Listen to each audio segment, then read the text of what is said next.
गणेश जी का जन्म का सोहर गा रहे हैं। भादो के चौथया जोड़िया तदीना दूपा हरिया हो ललना लिहाले जना गाने सजी तीना हूँ लोका मांगल हो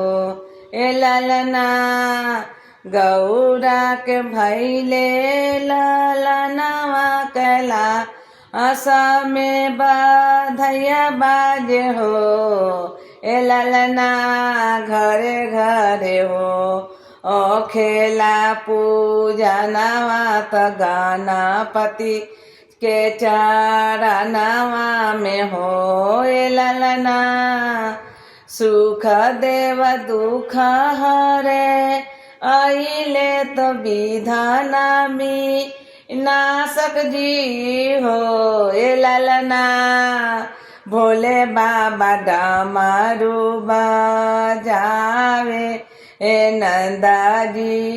गण नाचले हो ललना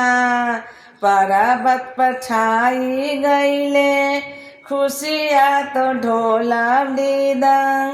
बाजे हो ललना ब्रह्मा विष्णु शंख बजावे तो शारदा लक्ष्मी मैया सोहर गावे हो हिमाचल लुटावे आना धनवा तो मैना मैया का गनवा हो ललना गौरा मैया रूपावानी रे खेली नजराऊ तारे लिहो। जय गणेश भगवान की जय, गौरा पार्वती की जय।